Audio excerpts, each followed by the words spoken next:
ഭഗവതി വിളിച്ച പോലെയാ. മുഖത്തെഴുത്ത് കഴിഞ്ഞ് മുടി വയ്ക്കാൻ തുടങ്ങായിരുന്നു. പെട്ടെന്ന് കുഴഞ്ഞു വീണു. അപ്പൊ തന്നെ കഴിഞ്ഞു.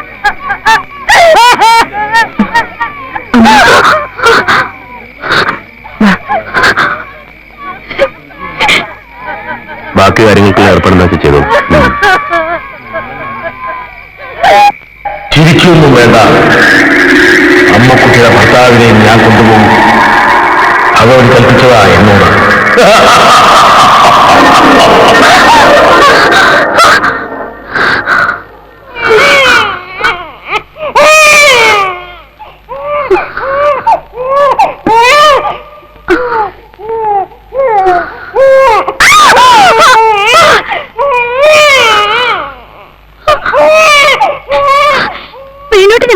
കാപ്പി കുടിക്കണോ? വീട്ടിലേക്ക് പോകണമെന്ന് പറഞ്ഞ് നിൽക്കുക.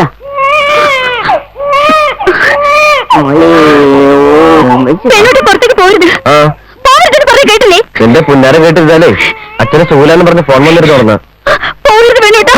ഞാൻ പരമനെ കണ്ടു. വേണോട്ട് ആപത്ത് വരുമെന്ന് പരമ സ്വപ്നത്തിൽ വന്ന് പറഞ്ഞു.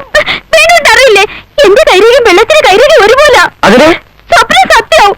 എന്റെ തലയിൽ ഗൗളിയും വീണ് വേണോട്ടാ. നിനക്ക് അങ്ങനെ പല വിഡിത്രവും മറ്റത്രൊക്കെ തോന്നാം.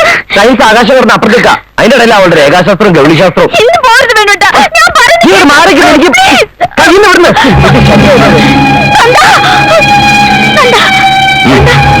പുറത്തേക്ക് പോകാൻ നിൽക്കുന്നു. ആ ഫോൺ ഒന്നു പറഞ്ഞു. പോകണ്ടെന്ന് പറ. എനിക്ക് പേടിയാ. നീ എന്താ കൊച്ചുകുട്ടികളെ പോലെ? വെള്ളത്തിന് വിധിയാവും. എനിക്ക് വേണ്ടിട്ട് ആപത്ത് പറ്റും. ഒന്നുമില്ലെന്ന് അച്ഛനെ ഞാൻ കൊണ്ടുപോകാൻ ഡോക്ടറെ അടുത്തേക്ക്. അതാവാം, പക്ഷെ എന്റെ കടമ ഞാൻ തന്നെ ചെയ്യണമല്ലോ. എന്തൊരു വാശിയാ വേണത്? വാശി എനിക്ക് വാശി. അവിടെ ഒരാൾ ആരോരും ഇല്ലത് അനാഥായിട്ട് കഴിയുക. ഇവളിങ്ങനെ വിഷമിച്ച് നിൽക്കുമ്പോ പോണ്ടാന്നേ ഞാൻ പറഞ്ഞുള്ളൂ. ഞാൻ പറഞ്ഞില്ല ഇവളോട് വിഷമിക്കാനൊന്നും. എന്നല്ല, അമ്മ ഇപ്പൊ ഒരു ഷോക്കിന് റിലീവ് ആയിട്ടേ ഉള്ളൂ. അതുകൊണ്ടാ പറഞ്ഞത് പോണ്ടാന്ന്. അല്ല, ഞാനൊന്ന് ചോദിച്ചോട്ടെ, ഈ ഞാൻ ആരാ കണ്ടിട്ടാ ഇവളുടെ ഭർത്താവാകും നിങ്ങളുടെ വളർത്തുമ്പോഴോ? തോന്നുമ്പോ കെട്ടിടാനും തോന്നുമ്പോ അയച്ചുവിടാനും. ഞാൻ പറയുന്നു, ഇന്നത്തേക്ക് ഒരു ദിവസം നീ ഇവിടെ നിൽക്ക്. ഇവളുടെ അന്ധവിശ്വാസങ്ങൾക്ക് കൂട്ടു നിൽക്കാൻ അല്ലേ? നന്ദേട്ടൻ ഇത്രയും പഠിപ്പും വീടുള്ള ആവല്ലേ? എന്നിട്ട് എന്താ ഇങ്ങനെ? ഇത് അന്ധവിശ്വാസത്തിന്റെ കാര്യമല്ല വേണു, അമ്മയുടെ മനസ്സമാധാനത്തിന്റെ കാര്യ. അന്ധവിശ്വാസങ്ങൾ മാറുമ്പോ മനസ്സമാനം തനിയുണ്ടാവും. അതൊരു ഷോക്കോടെ ആണെങ്കിൽ അങ്ങനെ ആവട്ടെ. എനിക്ക് ചില കടമകളൊക്കെ ഉണ്ട്. അത് മറന്ന ഞാനല്ല. ഞാൻ പറഞ്ഞൊക്കെ സത്യം. ഗൗരവത്തിന്റെ കാര്യം ഞാൻ പറഞ്ഞ സത്യമില്ലേ? നമ്മുടെ കുഞ്ഞിന്റെ കാര്യം പറഞ്ഞത് സത്യമില്ലേ? ഒക്കെ സത്യവും ഒക്കെ സത്യവും. എനിക്ക് പേടിയാവുന്നു.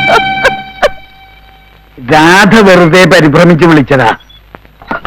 രാവിലെ എണീറ്റപ്പോ ഒരു നേരിയ തലച്ചുറ്റൽ.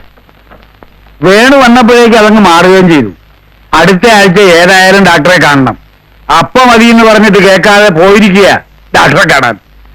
കെഞ്ചി പറഞ്ഞതാ ഞാൻ അവനോട്. ഇവിടെ ഞാൻ അന്വേഷിച്ചോളാന്നും പറഞ്ഞു. എന്നിട്ട് ഒരു വാശി പോലെ ഇന്നത്തേക്ക് ഒരു ദിവസം അവിടെ നിൽക്കായിരുന്നു. നന്ദൻ പറയുന്നത് എനിക്ക് മനസ്സിലാവും, പക്ഷെ അവനത് മനസ്സിലായിക്കൊള്ളണമെന്നില്ലല്ലോ. ഒന്നാമത് ചെറുപ്പം, രണ്ടാമത് കുറച്ച് അഭിമാനിയും.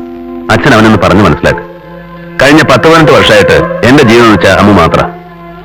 ഇക്കണക്കിന് പോയ അവളെ വല്ല മെന്റൽ ഹോസ്പിറ്റലും. ആ വീട് ഏതായാലും അവർക്കുള്ളതാ. ഞാനാണെങ്കിൽ ഒരു അസൈൻമെന്റുമായിട്ട് ഡൽഹിക്ക് പോവുക. അവർക്കൊരു ശല്യമായിട്ട് ഞാനും ഗൗരി അവിടെ ഉണ്ടാവില്ല. ആ വിഷമം വേണ്ട അവന്. നീ അവരായി, ആ വീടായി, അവരുടെ ജീവിതമായി. അവനത് ആവില്ല ചിലപ്പോ ആഗ്രഹിക്കുക. ഇവിടെ എന്റെ കൂടെ നിൽക്കാനാവും. അതും എനിക്കറിയാഞ്ഞിട്ടല്ല. ചെറുപ്പം മുതലേ അവളവിടെ വളർന്നതുകൊണ്ട് പെട്ടെന്ന് ഇങ്ങോട്ട് പറിച്ചു മാറ്റാന്ന് വെച്ചാ, അതും ഇപ്പോഴത്തെ ഈ ഒരു അവസ്ഥയില് ഞാൻ എന്താ ചെയ്യാ?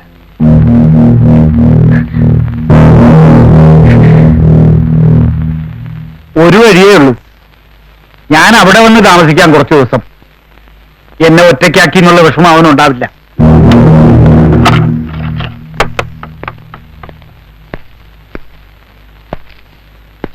അച്ഛനോടെ പോയി? ഇപ്പൊ പോയതേ ഉള്ളൂ. ഓ, എങ്ങനെ? ഗൗരിയർക്ക് എന്തെങ്കിലും വന്നിരുന്നു. ഓ, അപ്പോ അച്ഛനെ? അതെ, അവർക്ക് വീട്ടിലേക്ക് കൊണ്ടുപോയി. അനീതിക്ക് വേണ്ടി നീ തറവാട് ഇടിച്ചു നിർത്തി കുളം തോണ്ടണമെന്നും പറയാള്. എന്തിനാ വേണ്ടിയിട്ട് വെറുതെ വഴക്കിനൊക്കെ പോണത്? വേണ്ട, ഉപദേശങ്ങളൊന്നും വേണ്ട. തന്റെ ഉപദേശങ്ങൾ ധാരാളം കേട്ടിരിക്കുന്നു ഞാൻ. താൻ എന്നോട് എന്താ പറയാൻ പോകുന്നതെന്ന് എനിക്കറിയാം. സഹിക്കണം, ക്ഷമിക്കണം എന്നൊക്കെയല്ലേ? താനാ എന്നെ നിലയിലെത്തിച്ച്. അങ്ങനെ പറയാൻ പറ്റുമോ എനിക്ക്? വേണ്ട, ഒന്നും പറയണ്ട. എന്താ വേണ്ടതെന്ന് എനിക്കറിയാം.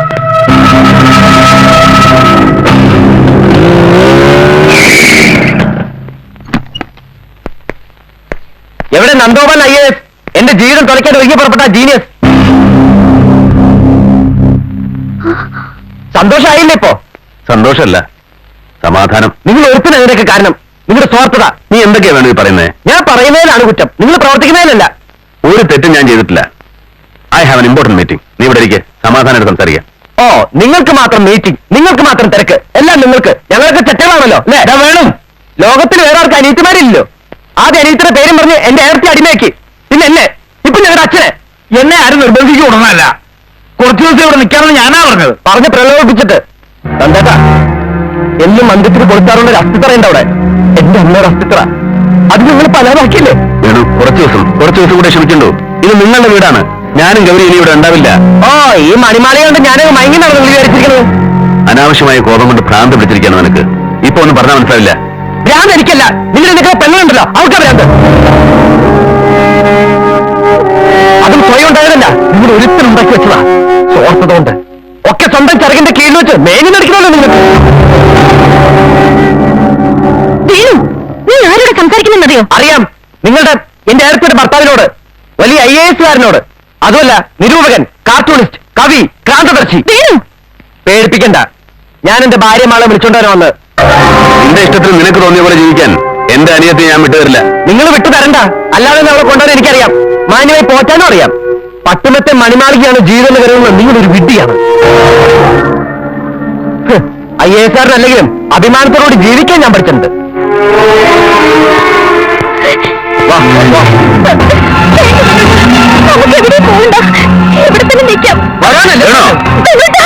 അവളുടെ സമ്മതമില്ലാതെ നീ അവളെ എവിടെയും കൊണ്ടുപോകില്ല. അത് തടുക്കാനുള്ള കഴിവൊക്കെ ഇപ്പൊ എനിക്കുണ്ട്. ഓ, അനുജത്ത് നിങ്ങളുടെ സ്വന്തം. എനിക്ക് അവർ അവകാശമില്ലല്ലോ. പക്ഷെ എനിക്ക് അവകാശപ്പെട്ട ഒരു ജീവിതം വീട്ടിലുണ്ട്. അത് ഞാൻ കൊണ്ടുപോകും. ആരെതിർത്താലും ആര് തടഞ്ഞാലും. നിങ്ങളുടെ അനിയത്തെ കൊഞ്ചിച്ച് ഭ്രാന്തിയാക്കിയതുപോലെ എന്റെ കുഞ്ഞിനെ കൊഞ്ചിച്ച് ഭ്രാന്തിയാക്കാൻ ഞാൻ സമ്മതിക്കില്ല. ഞാൻ വിടില്ല.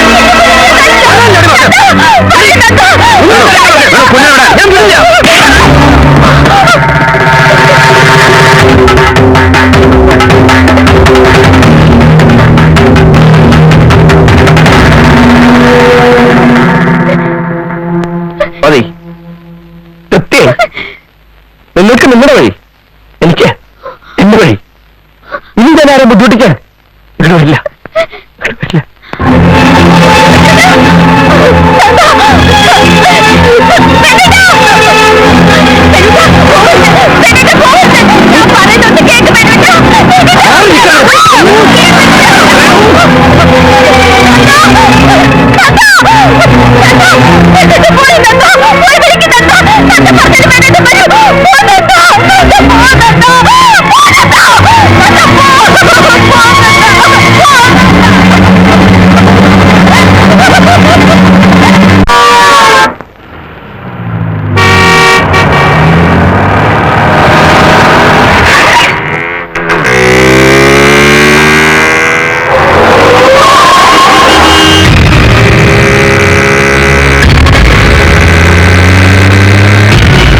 ഞാൻ പറയുന്ന കേക്ക്.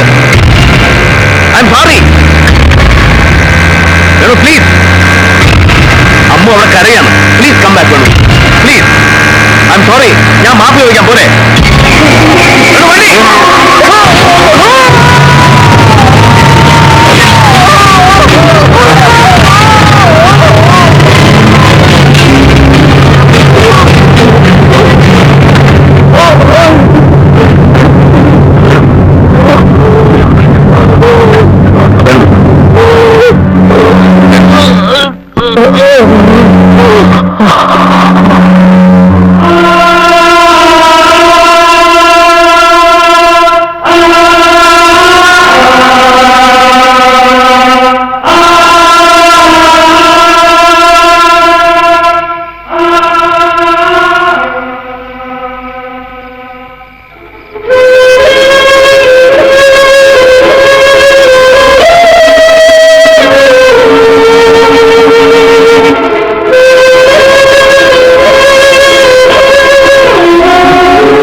സ്നേഹിച്ച് എന്റെ അനിയനെ കൊന്നില്ല നന്ദേട്ടാ.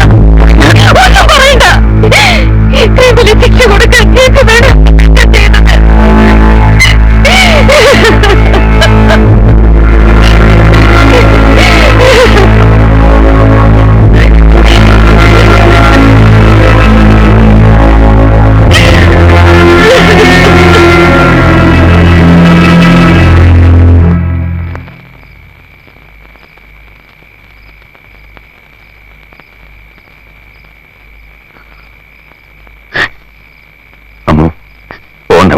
തൃപ്തിയായില്ലേ? എല്ലാം നശിപ്പിച്ചു പോ.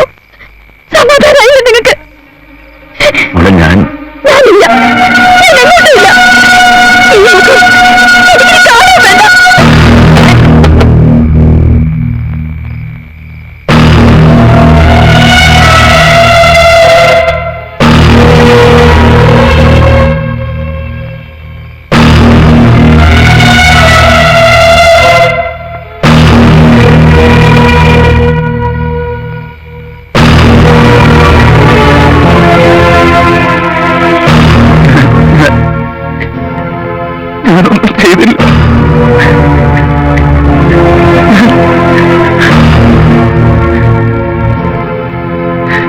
ഞാനൊന്നും ചെയ്തില്ല. ഞാനൊന്നും ചെയ്തില്ല. എന്താ എന്താ എന്താ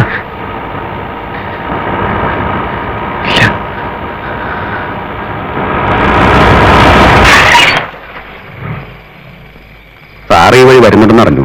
ഒരു കാര്യം പറയാനുണ്ടായിരുന്നു. പുഴയിലൊരു സ്ത്രീയുടെ ബോഡി ഐഡന്റിഫൈ ചെയ്താല്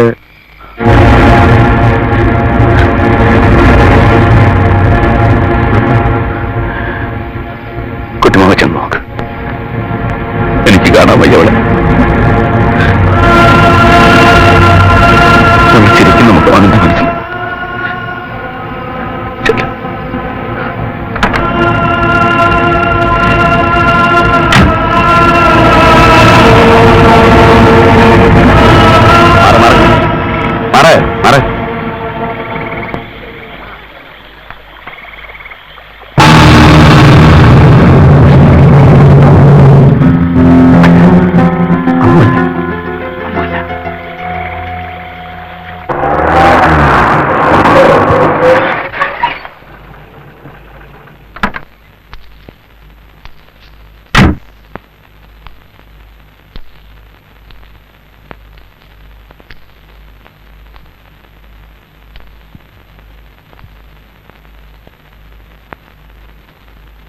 എല്ലാരും എന്നെ ശപിക്കണേ. ഒരു തെറ്റും ചെയ്യാത്ത എന്നെ. ഒക്കെ ഒരു തെറ്റിദ്ധാരണ.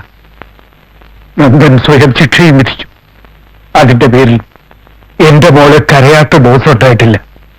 നന്ദന്റെ അനിയത്തിയും എന്റെ അമ്മ എവിടെ? ഞാൻ അവളെ എന്തെങ്കിലും നിശ്ചയിച്ചിട്ടുണ്ടാവും. അവളും അത് നടത്തിക്കഴിഞ്ഞാൽ തിരിച്ചു വരും. നന്ദൻ ഇപ്പോഴും വാശിയിലായിരിക്കും. ഞാൻ കുറ്റം പറയില്ല.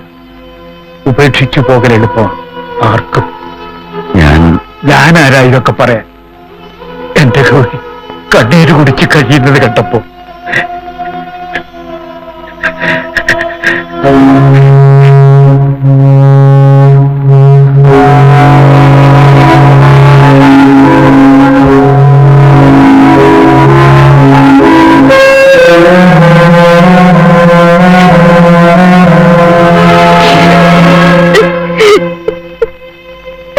എന്താ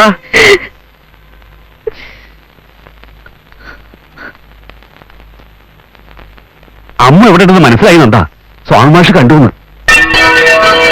രാമേശ്വരത്തുണ്ട്, ഞാൻ കണ്ടു. എന്നിട്ട് പറയാവുന്നിടത്തോളം പറഞ്ഞു നോക്കി, വരുന്നില്ലയാണ്.